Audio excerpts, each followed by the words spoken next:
Hello and welcome to Occupied Thoughts, a podcast brought to you by the Foundation for Middle East Peace. I am Maha Nassar, a Palestinian non-resident fellow at the Foundation for Middle East Peace. Today is May 18th, 2022, and I'm delighted to be here with Dr. Ahlam Muhtaseb. Dr. Muhtaseb is a professor of media studies at California State University in San Bernardino. Her research interests include digital communication, social media, social justice, and diasporic communities. Her most recent project is the award-winning documentary 1948, Creation and Catastrophe. Co-produced and co-directed with Andy Trimlett, it focuses on the year 1948 and its catastrophic consequences for the Palestinian nation. Dr. Muhtaseb won the 2019 Rebuilding Alliance Storyteller Award, and the film won the Jerusalem International Film Festival's 2019 Special Jury Award in the feature documentary category. This past Sunday, on May 15th, millions of Palestinians and their supporters around the world commemorated Nakba Day. Nakba is the Arabic word for catastrophe, and it's how Palestinians remember 1948, the year the State of Israel was created, and the year in which over 750,000 Palestinians fled or were expelled from their homes and their homeland. Given the importance of Nakba Day in the Palestinian national calendar, I'm especially excited to be speaking with you today. So thank you, Ahlam, for being here. Thank you very much for hosting me, and I look forward to our conversation. I do as well. So just to share with our listeners, you and I first met at the international premiere of your film, 1948, Creation and Catastrophe, which was at the Arizona International Film Festival here in Tucson in 2017. And I remember when I first heard that this film was premiering, and I thought, I need to see this, and I'm so glad I did. So to start us off, can you talk to us about why you wanted to make this film? Thank you again, Dr. Nassar, and I would like to start by acknowledging that I'm joining you all from the unceded colonized lands of the Pechanga tribe of the Lewizano First Nation in Southern California. And, we're meeting at a very tough time for Palestinians, around the Nakba event. And it's, that's probably one reason why I wanted to make the film, but it's really a journey for me. It was a journey that started with being a graduate student and being specialized in digital communication or computer mediated communication, and doing, a lot of papers as a graduate student, critiquing media representation of issues related to Arabs and Muslims, but of course, particularly about Palestinians and the misrepresentation of our issues, especially, of course, the history. And I've noticed since I came to the States in 1998 on a Fulbright scholarship that the majority of Americans don't know anything. And if they know, usually it's distorted.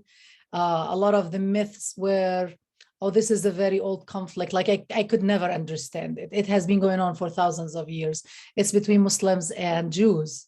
And all of these myths. And it was so frustrating to try to explain to them that that's not true.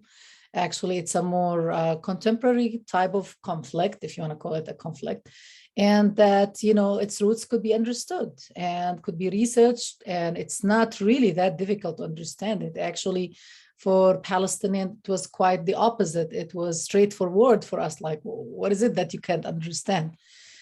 So I started kind of like changing my mindset with also, I have to say, the revolution in information technology, and the process of filmmaking becoming actually quite affordable and accessible to many individuals that didn't necessarily demand the huge budgets and the sophisticated processes of filming and editing and producing.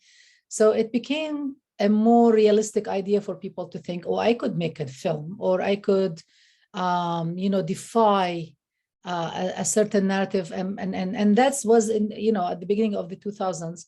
So I started shifting my mindset from media critique and knowledge critique into media production and knowledge production. And this is how the whole idea started when I was a graduate student around 2002, 2003.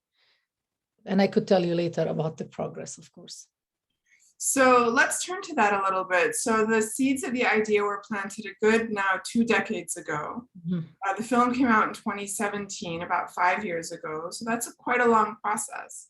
And in the course of producing the film and making the film, you conducted interviews with Palestinian refugees who are still living in refugee camps to this day in Lebanon and Syria and Palestine. So can you tell us a bit more about the process of interviewing Palestinian refugees? And something I noticed in particular about the film is that many of them still clearly carry the trauma of 1948 with them. So what was that process like as well? So I'm going to link this to the first question, as you know, we talked about it. And as I said, I started conceptualizing a project where I wanted to focus on Palestinian refugees' narratives and to kind of like center and amplify those narratives, because I got married to a refugee in the United States after, actually during my last year of my doctorate. And I started like having this intimate, closeness to those narratives. And I saw how crucial they were in my husband's family. And that's how, I really started thinking I have to start working on that project. So I wanted to go and collect Palestinian narratives of Shatat or Nakba, as we say in Arabic, or diaspora in English, and how that actually helped maintain kind of like through collective trauma, collective identity for the refugees away from home. And my focus was on Syria and Lebanon originally, especially Lebanon, because the refugees there, they live a very even more marginalized, situation and conditions than those of other refugees, like those in Syria at that time, or in Jordan, or even in Palestine. So this is how I started. So I got some grants after I was hired by Cal State San Bernardino. I got some internal grants, bought, like filming equipments, and then took off, went to Lebanon. First, I went to Syria, and I filmed a lot in Damascus in Al Yarmouk refugee camp, which almost doesn't exist anymore. This is a refugee camp that was thriving, actually. The conditions were not as bad as they were in other camps. And, during the latest events in Syria, it was totally destroyed. And after having around over 1 million people living in it, Syrians and Palestinians, by the way, now it's in shambles, and probably there are only few thousand people living there. So I had the chance, actually, that was my first site of filming and research. And then I went to, and it was like a more of ethnographic oral history project. So then I moved to Lebanon after working 2 weeks, I think, in Al Yarmouk. And in Lebanon, I started filming in Shatila and Burj al Barajneh. And then Israel actually started its invasion of Lebanon. And by coincidence, I left Lebanon. I wanted to go to Palestine. By coincidence, I left the day they actually shelled and razed the airport in Beirut. Like few hours, I left few hours before that by, as I said, coincidence. Mm-hmm. And just to remind everyone, this would be in 2006, correct? Yes, the second invasion, not the first one, 1982. And so my work was interrupted, and I had to come back to the States. Then I decided, I got more grants, and I went back. And this is actually in 2008, but in 2007, I met Andy, and he was the one who convinced me to focus on 1948. And, for him, he said, like, as average Americans, what they don't really get is it's the events around 1948 because of the systematic ethnic expulsion. They don't understand that. And so they get confused they think that Israel had been there forever. They don't think in those terms, that actually to make room for the state of Israel, you had to ethnically expel and, conduct genocide against Palestinians to make room for the newly created state. So we joined forces in 2008, and I went back and I started filming again. I spent a whole month in Beirut.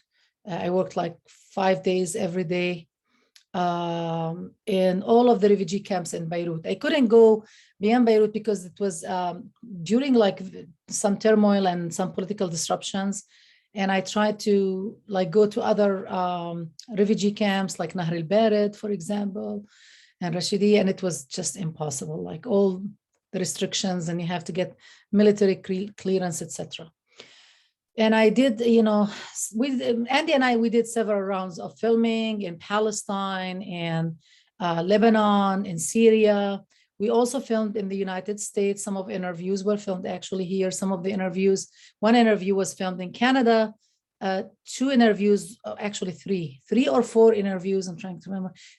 Four interviews were filmed in England, and one of them actually in Scotland, with the only surviving British soldier we could find. So we sent a team to Scotland to film him actually. Seven countries in total. And you asked me about filming the refugees.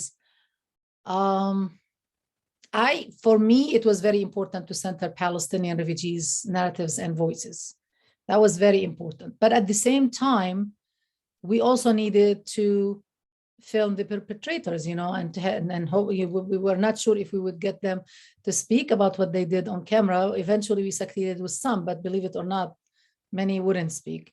And so that was my focus. It was not easy for so many logistical reasons, finding survivors, because I started filming, as I said, in 2006, and people were already in their 60s, and above, who actually remembered Palestine, right? So we were losing all that generation of Palestinian survivors. And I honestly felt like I was racing with time throughout this project. And what was drastic is when I sent a production assistant to collect signed consent forms from the people who ended up being in the documentary. Remember, we actually did over 100 interviews, but only 33 were used. We used only 33 of those in the documentary. So we went back to collect those signatures, and I was devastated to learn that the majority of the people I interviewed actually had died at that time. And this was in 2014 or 2015, so a long time ago, and most of them were died. And just sitting through this, I guess it was not as difficult as people might think, because people always ask me about how it felt. And, when you are doing production, you are on like autopilot kind of mentality. I have to do all the logisticals every day, in production. You have to line up the interviews. You have to have a timeline of your day, so you maximize, your work efficiency. Where am I going to go? Which refugee camps? Contact, your fixers and production assistants. Making sure you have money to pay people, and sometimes you have to feed them. The camera operators and fixers, etc. And so I feel like I did not really pay a lot of attention during the interviews, because I was always, even when I'm interviewing them, I'm still thinking about, okay, don't forget, after this, we have to go to this place, or, looking at your watch and making sure you're not late for your next appointment. I think it hit me when I started capturing all the videos at the end. The last day for me in Lebanon, I sat down in the room where I was, hosted by a Lebanese family, actually, in Beirut. So I rented a capturing machine to download all the interviews. So I won't lose them. I didn't want to send the original cassettes. I eventually, of course, mailed them, but I wanted to have a backup. And while downloading, I started like thinking, I don't remember. I sat through this interview, like I don't remember listening to it. It started hitting me. And then when I came here and started editing, I was like, oh my God, like, how did I sit through this? Like, this is too much to take. I started taking it all in and see how devastating that was. So it's been so devastating. But what's amazing too to me about the film is that it hits you, but it doesn't overwhelm you. You keep the pace of the film going in a way that I don't know how to explain it, but you don't get overwhelmed, but you do absorb the devastation of it. So your film also features interviews, as you said, with the perpetrators, with Israeli veterans from the 1948 war. And so watching the film, I was surprised by the range of views they expressed. I was expecting, I think, a more triumphalist tone, and that's not what comes through in the interviews. So I'm curious, what was your reaction when you heard the Israeli veterans' testimony? Yeah, I'm curious about that. Thank you for the question. You said it's not as overwhelming as one would think, and that's true. And I think in post-production, when we were doing the editing, we did a lot of rough drafts and we changed things and we tested the film on my students, my colleagues to see if they actually can first understand and follow the narrative. We changed it a lot, including, even like the font type, and the subtitles and the 2/3, etc. And one of the important feedback that you got, and some of it was actually from you after this, even after we premiered at the Arizona International Film Festival, because when they accepted our film, which was great, we told them that it was still like not 100% finished, like we are still in post-production, and they said that's fine. Usually that happens all the time. So some of the feedback was that it was too much and overwhelming. So we tried to actually insert some hopeful moments in terms of either Palestinian resistance or Palestinians reminiscing or remembering their life with, like to give we tried in 2 or 3 places to give the audience a little bit break, from all the trauma that they experienced with the interviewees. And regarding the Israeli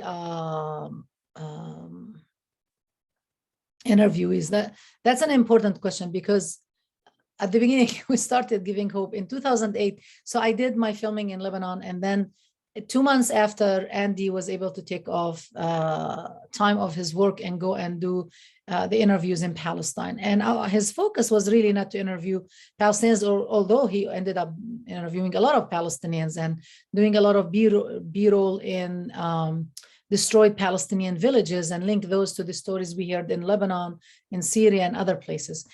But his main task was really to find Israelis and interview them. And that was very challenging. So we had Israeli production assistants and fixers and some of his friends who are, of course, the very, very minority of Israelis who believe in decolonizing their minds, who are anti-Zionist. Those were not easy to find, but we have actually worked with the Israeli Palestinian organization Zochrot, or Dhakirat in Arabic, which means memories. And it's an organization dedicated really to decolonize knowledge on 1948. So they came up with the list of Israelis who lived through 1948 and who they thought would talk to us. They didn't give them, of course, much about our background. I was not in the picture totally, I was out of it.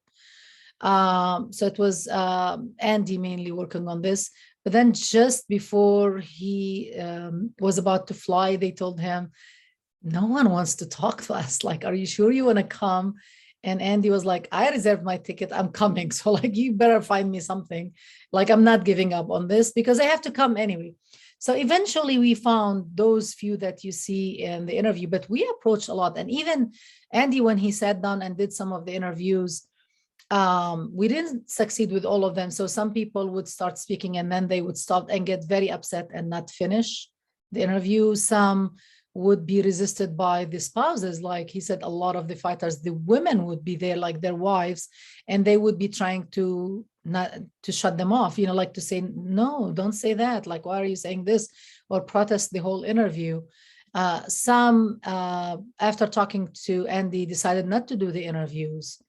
So we had like a range of people before even doing the interviews who didn't or resisted, or he said some of the interviews we couldn't use because they didn't know, they tried to drift away and talk about other things that we wanted, other than what we wanted them to talk about. So it was a challenge, but eventually he was able to collect the interviews you see that were usable actually in the film. How did I react? I was very, very angry as a Palestinian.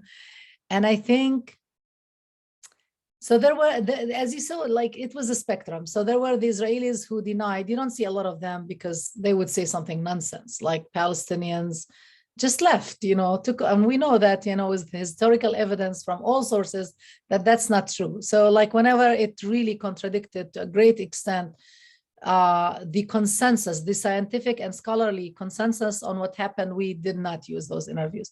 So these were ridiculous and expected. That did not impact me. And then there were those who kind of regretted or showed remorse, like Hava Keller and Adam Keller. These were,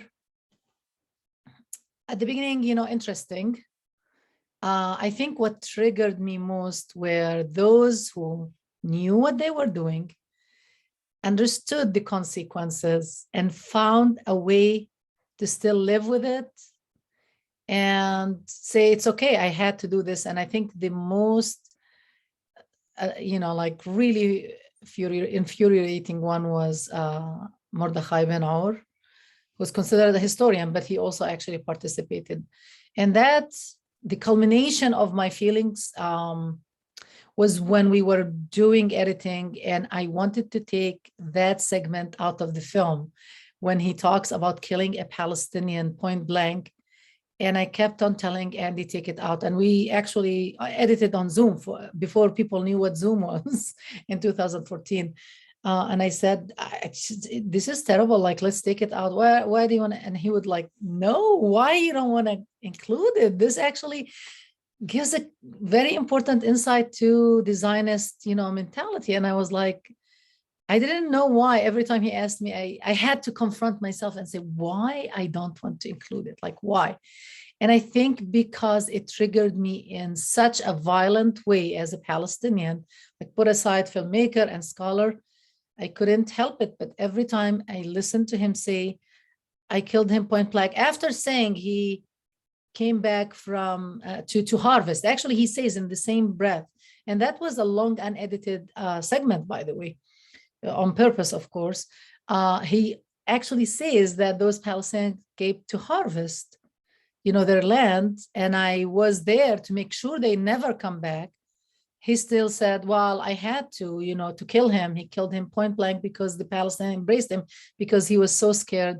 And not only this, but when he, not only justifying, but when he said, I looked at him after he killed me and said, oh, poor fellow, you got it, and laughs. He has a smirk.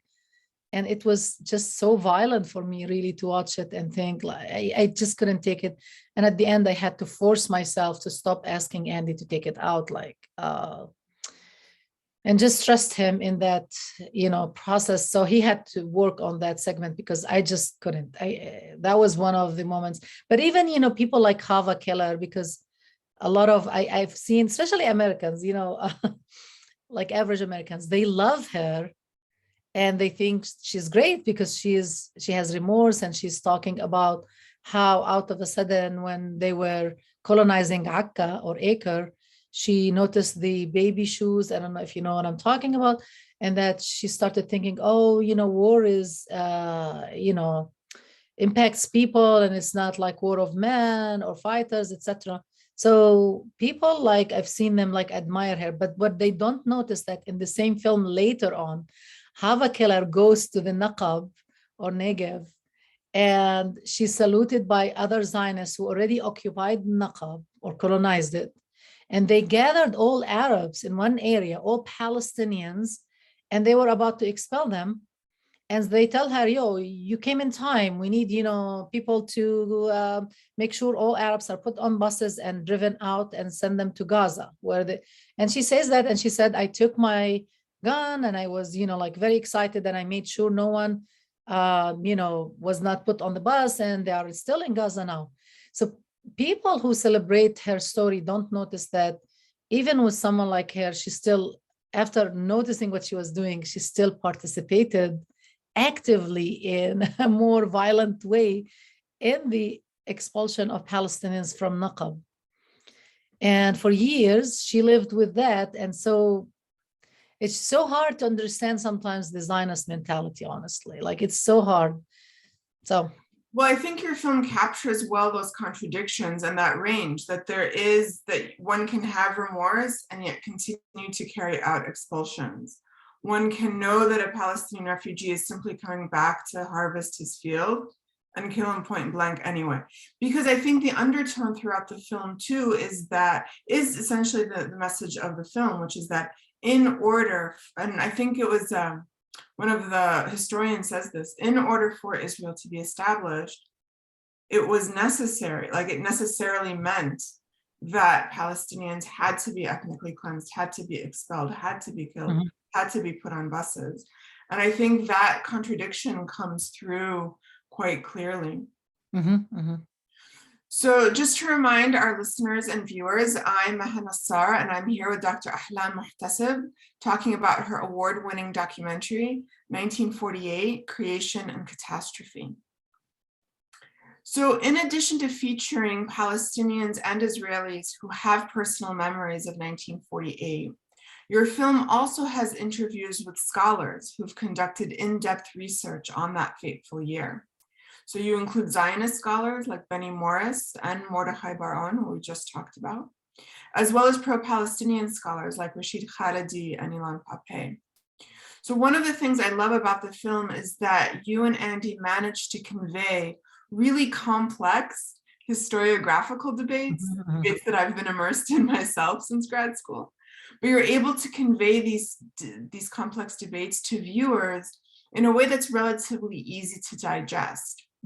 I'm curious if you could tell us a little bit more what that process was like for you.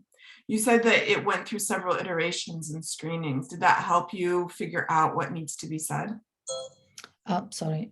I mean, not necessarily that, but here is the process. I mean, you decide to make a film, right? So at the end, you don't think you're going to spend 10 years making the film, obviously. Otherwise, probably we wouldn't have embarked on that. So for us, it was like a matter of 1 or 2 years.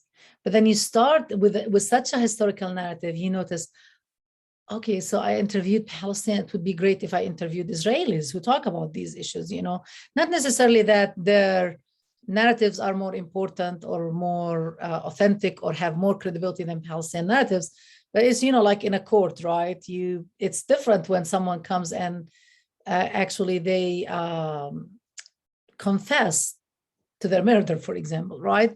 So it's a second level of evidence in a historical narrative, and then you notice still like there are you are dealing with both of them with memory, right? And memory is great and important, but at the same time, you could also have access to documents. You could have access to the research and literature. So it was very important to read. We actually read a lot. We have a bibliography that we share with our audience on our website. It's about like 20 pages long. We tried to capture, of course, not everything, but as many as we could in terms of the books and the articles up until 2017. And when you do that, and we did the script for the film based on that, and we had like 260 pages of notes.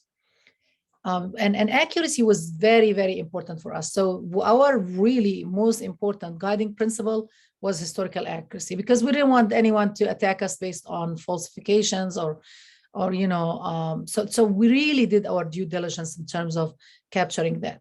So then you notice that how do you report on those historical facts, right? So it's better if you interview the historians and let the historians explain their work, right? In visual materials, it's different, of course, than writing a book or writing a paper.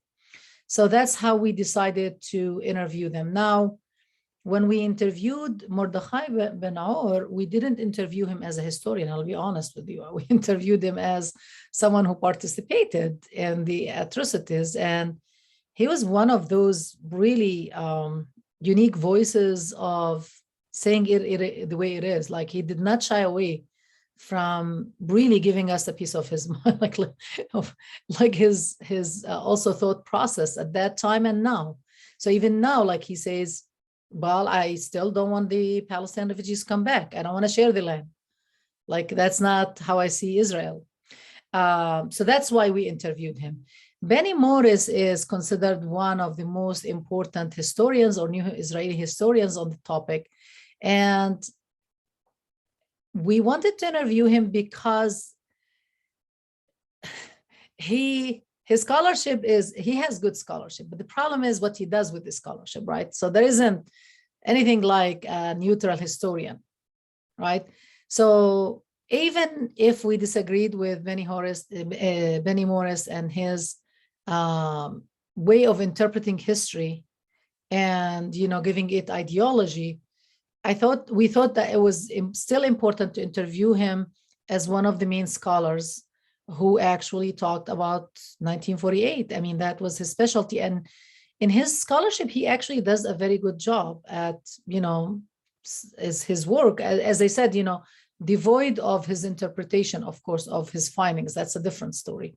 So that's why we decided to interview the most well-known scholars on the topic. At that time, we were not your book was not out. But anyway, actually, we were looking for a woman, a female scholar. And unfortunately, the 3 female scholars we approached, none of them accepted our invitation.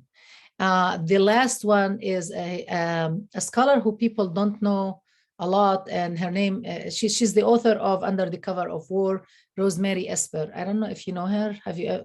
You have to read her book. It's a great book, solid scholarship. And we really tried so hard to interview her, but she's camera shy and refused to be on camera. That's something that we acknowledged that was lacking in the film. It was like male dominated to a great extent, especially in terms of the scholarship. But as I said, it was very hard to find female scholars. Like I tried to interview Rosemary Sayegh, because she did work on Palestinian women refugees and she refused. And there was a third one, which I can't remember now. So we tried to interview as many scholars who wrote about this as possible. Men usually don't have a problem accepting, women not as much. And the only one among the male scholars was Dr. Rashid Khalid. We had to ambush him in Palestine, literally. He was ambushed, he refused, he's so busy.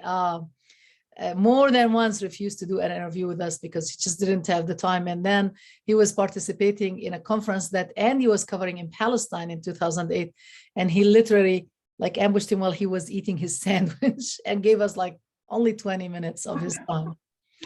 But that was our approach, is to interview as many scholars as possible.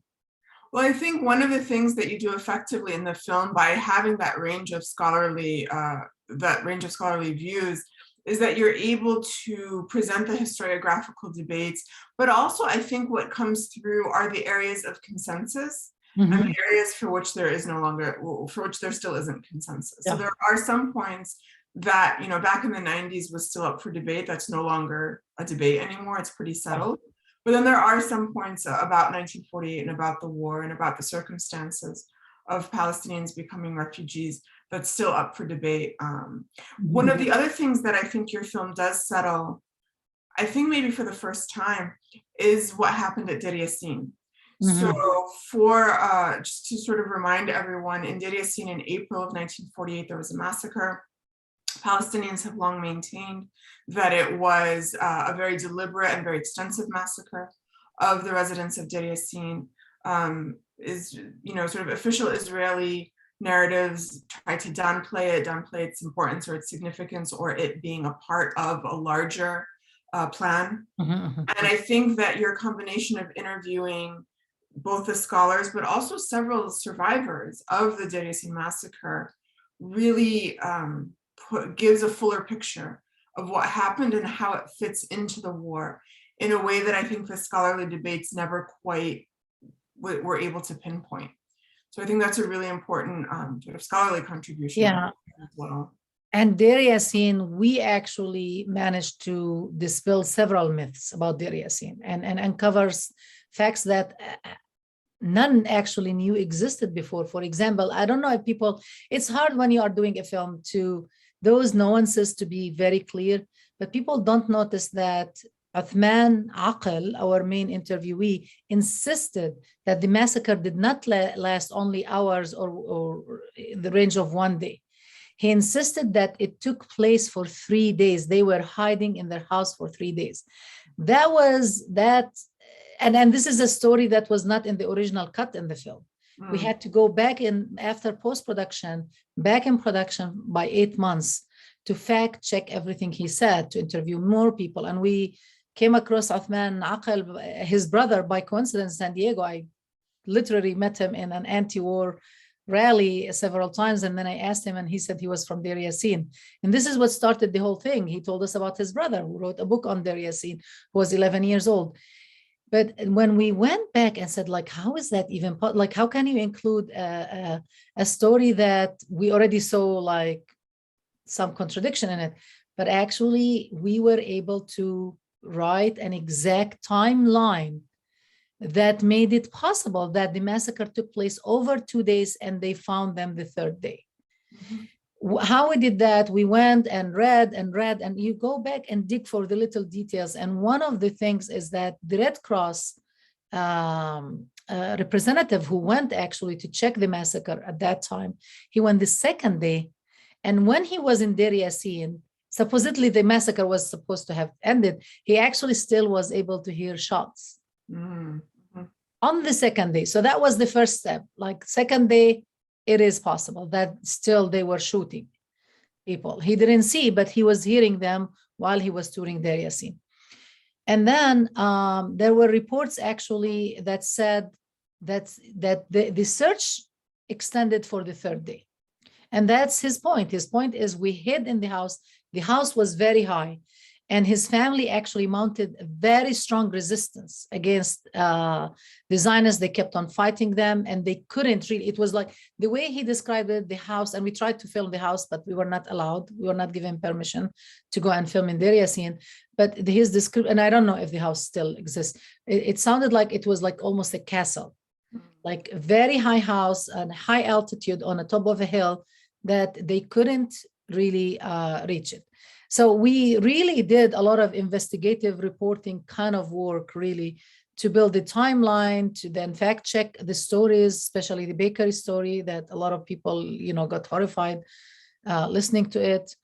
And one thing we know about Deir Yassin is that we know there are at least hundreds of pictures that were taken that are still hidden in Israeli archives.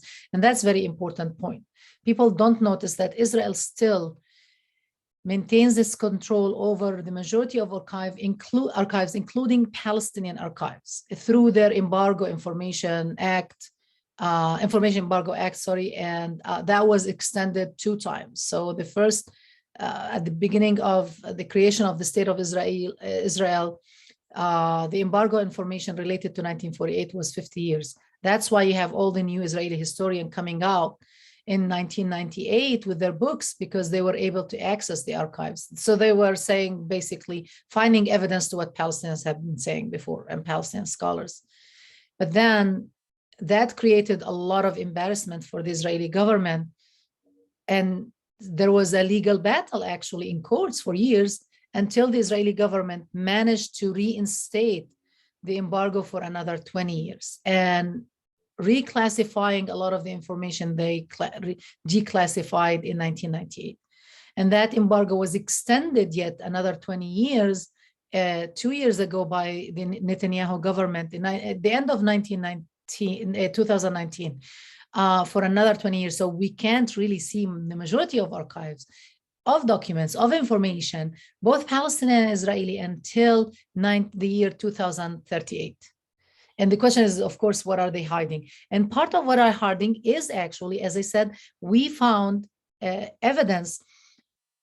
So the Haganah, which was the main Zionist militia that was instrumental in creating the State of Israel, maintained for years that they had no knowledge of Deir Yassin or no any role in Deir Yassin. But we know now, from testimonies and evidence that that was not true.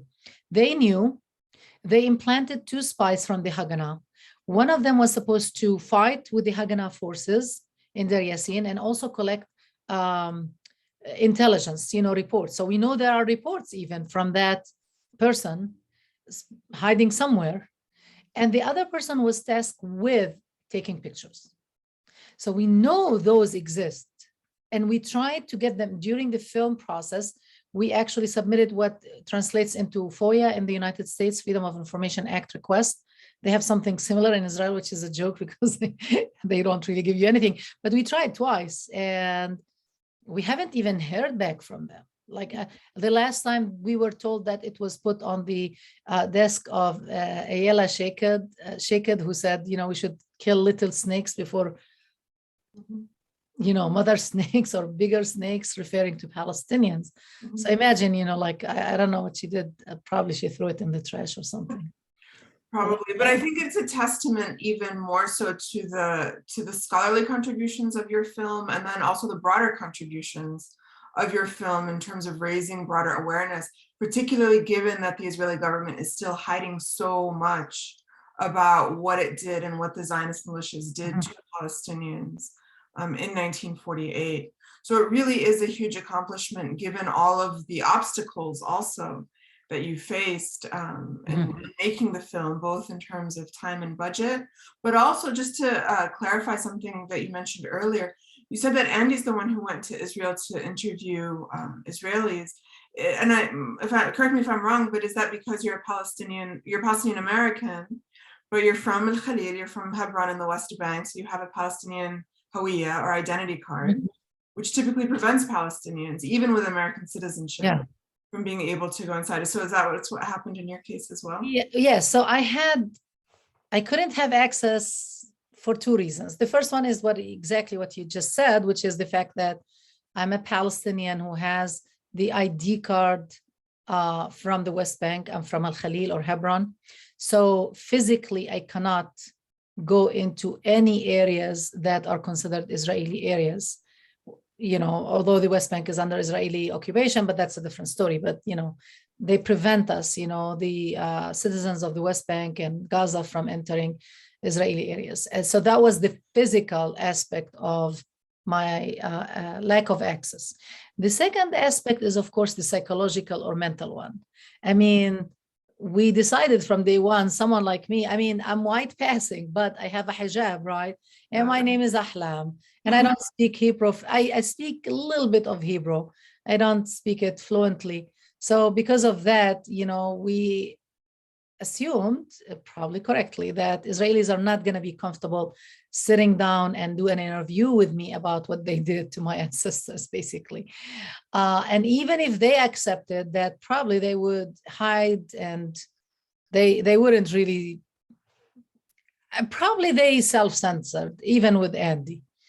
Andy, when people ask him about how he managed to talk to people and get that out of them, he said, I played the California dude, type of like, hi, laid back personality that worked a lot. And he said he didn't speak Hebrew. So for him, he just, although some of them spoke in English, he just let them talk basically. Without any interruption. Or I did a lot of probing, for example, of Palestinian interviewees while he didn't probe Israelis. He just let them talk. And I guess he managed to a great extent to get a lot of things out of them. Although I've always wondered, like, how much did they hold off or held back? Yeah. Well, I think this is a fantastic film. As you know, I've been showing it to my students in my classes, especially the history of the Arab-Israeli conflict. And students always come away with a sense of both the competing narratives. I think your film presents both sides, quote unquote, both sides very well and very honestly and faithfully, but also gives people, viewers, a sense of the power imbalance that was nonetheless at play. So last but not least, Ahlam, where can people watch your film, 1948, Creation and Catastrophe? Thank you for showing the film. And I heard a lot of professors actually across the United States and beyond show it on campuses, and that's great. And I think part of it is the fact that it's adopted by Canopy. Canopy is kind of like the academic platform that is, let's say, like the academic Netflix, right? It looks like Netflix too, the interface. Yeah, that's true. If you're part of a university that subscribes to Canopy, it does look a lot like logging into Netflix. Yes, to a great extent. So that's the first thing, is like for professors, for academicians or students, they can get it from Canopy, or they could, if they don't have access to Canopy, they could request. I think that's the best way, is to get request an institutional license. This is a nonprofit project for me and Andy. We don't make any money, but of course we have distributors, and the distributors, they care about that. So for individuals, they could either rent it or buy it from Amazon or from iTunes. And I think it's also even on Google Play, if I'm not mistaken. It's also available for free on a platform called Tubi, only in the United States and Canada, TUBI, Tubi. With commercials, of course, that's the catch. So if you want it for free, you can watch it there. And for people outside of the United States, because of licensing against, restrictions, they could order it directly from Vimeo, either rent it or buy it directly from Vimeo. A lot of, people in Europe, outside of UK, I think they usually use Vimeo to buy it. It's also on Hoopla. I don't know if you know Hoopla, but it's a platform for actually public libraries. Yeah. So lots of platforms, lots of options, and they can also see some of those options on the film's website. Is that right? Yes. 1948movie.com. Yes, 1948movie, one word.com. That's right. So I highly recommend it to everyone, if you're a student or not. So thank you so much, Dr. Ahlam Muhtaseb, for sharing your time today. And congratulations on such an excellent and eye-opening film. And thank you to our listeners for tuning into this episode of Occupied Thoughts. Please make sure to check out the FMEP website, www.fmep.org, for resources related to this podcast and lots of other great content related to Palestine and Israel. And please make sure you are subscribed to this podcast to stay up to date. You can find us on iTunes, SoundCloud, and Spotify. You can also watch video versions of our podcasts, including this one, on YouTube. And with that, I am Maha Nassar, signing off until the next episode of FMEP's Occupied Thoughts. Thank you. Thank you for hosting me. Thank you.